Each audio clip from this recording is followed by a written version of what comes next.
So last night was the debut of Victor Wembanyama's first game, and I felt the debut was solid. It wasn't great, neither was it bad. It was just like in the middle, just solid. And just a few things I'll say that stuck out to me during the game. One of the first things that stood out to me, to be honest, was I saw several times during the game where Victor had perfect position. Either he was running down the court, and if one of his teammates passed it to him, he could have gotten an easy layup or a dunk just by running towards the rim. And for some reason, they didn't pass it to him. To me, that was weird. And there would be other times where he would have positioned the post for an easy shot that could have led to a layup or a dunk, and he would start yelling for the ball and they still wouldn't pass it to him. They would just take a bad shot that was contested versus passing it to him for like the easy layup or dunk that could have resulted.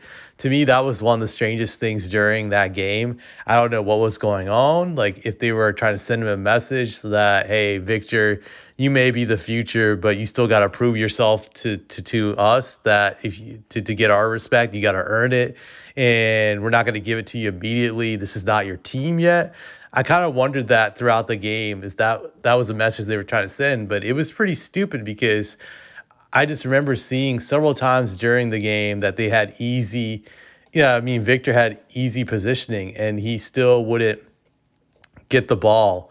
To me, that just bothered me. It seemed kind of reminiscent of when Yao was on the Rockets his first year or two, how Steve Francis and Coutinho Mobley would just freeze him out when he had, easy positions at times throughout the game, and they would give him the ball just only sometime, but not all the time when he was in the spots.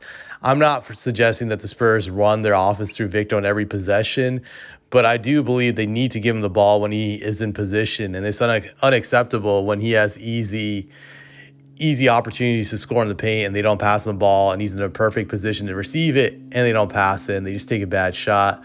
So that to me is pretty dumb. I remember just reading a quote, I can't find it right now, of what Devin Vassell said after the game, in which he said that the Spurs are still trying to learn how to play with Victor, and that's why they made some mistakes during the game and they didn't pass him, that they had to look for him.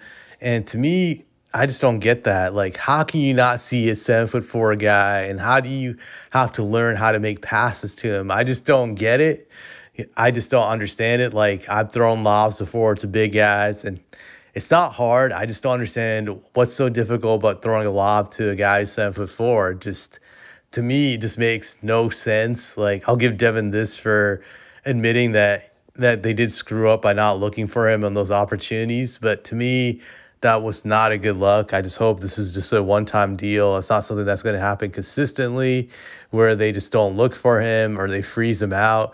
If they're consistently freezing him out, that just says something about these guys, that their egos are just so big and they're not about winning. They're all about themselves. So we're gonna find out. So that's the first thing that just stood out to me.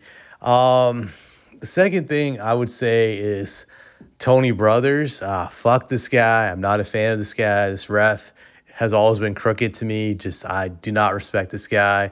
I felt the first two fouls he called in the third quarter of that game were just bullshit calls. There was a call where Grant Williams flopped on a possession where Victor had the ball in the post and he just flopped. It was an obvious flop, and he called the offensive foul.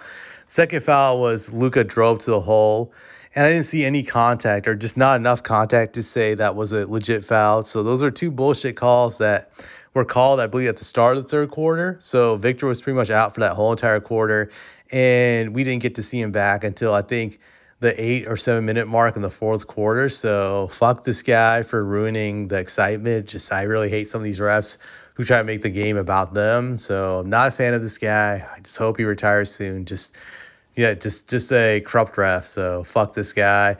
Also, one thing's interesting, the league 2 minute report also acknowledged during the final 2 minutes of this game where they blew calls that should have resulted in Keldon and Sochan getting free throws. So again, another reason not to like these crooked refs. Not to say that was the only reason the Spurs lost. There's other reasons too, for sure. But I've never been a fan of crooked refereeing. So I'll just put it that way. The other thing I'll say is that Victor's defense on the perimeter throughout this game was great. He only blocked one shot, but one thing I've noticed whenever he would jump out to close on guys on the perimeter, most of the time they missed. Even if he couldn't block the shot, they would just rush it and they would miss. I think the only guy who was able to hit a 3-point shot on Victor was Tim Hardaway Jr., from what I recall. But everybody else would just miss when he was running and closing on them. So I think that shows the effect of Victor's presence on the court. The Mavericks shot only 31% from three, which is very poor, I feel. So that shows you the effect he had on the perimeter. That's one thing I'll say. His defense is great when guarding that area of the court. I think it's going to pay dividends as the season progresses. So that was great. The other thing I will say about Victor was his jump shots were falling in this game. He hit about, how many threes? He hit 3 3-pointers on 60% shooting, which is great. So I give him this. But the biggest thing that stood out to me in the offensive end was in the fourth quarter, where I felt he had like a 2-minute stretch where he just straight up took over the game on the offensive end. He hit some tough shots. He hit some buckets, and it seemed like the momentum was going in the Spurs' favor to win this game. He also had a defensive play, a few of those, just in a 2-3 minute sequence. And that's one thing that really stands out to me. This guy can dominate ridiculously in a 2 to 3 minute stretch. I even saw that during the preseason, where he'll have a stretch where he'll get you just several points and a bunch of defensive plays within a 2 3 minute span that just feels like a game breaker. I don't know if you've ever played the game NBA Streets, but it's equivalent to a game breaker, I feel. Just it's incredible the impact he has just in those small stretches. But it shows you the potential this guy has to be a superstar and how dominant he will be one day once he reaches his full potential. So that to me is always amazing to watch. It's something I get excited about. I'll say the one thing that is disturbing about the Spurs is that their interior defense was garbage throughout the game. Just the Mavericks got too many easy points in the paint. I felt, just especially when Victor was out of the game, it went to being terrible.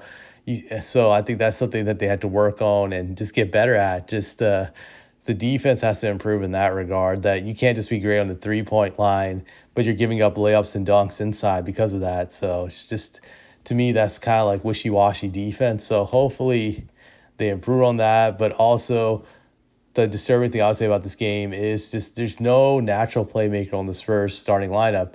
Trey Jones is probably the most natural playmaker on the team, but now he's a backup point guard. I wasn't really a fan of Sochan being a point guard. Just he was terrible last night. He had 5 assists but 3 turnovers. So I don't know how long this experiment is going to work, but man, I'm not a fan of him being the point guard. I can say that for sure. Just to me, it's a terrible idea. I'll also say Victor's passing was terrible in this game, 5 turnovers. So you hope that improves. But all in all, he had a solid debut. He showed flashes of greatness and flashes of inexperience when he committed dumb fouls and committed turnovers. So that's what I had to say. And I just hope to see a better game tomorrow when they play the Rockets. So hopefully that works out. And yeah, that's all I had to say about this.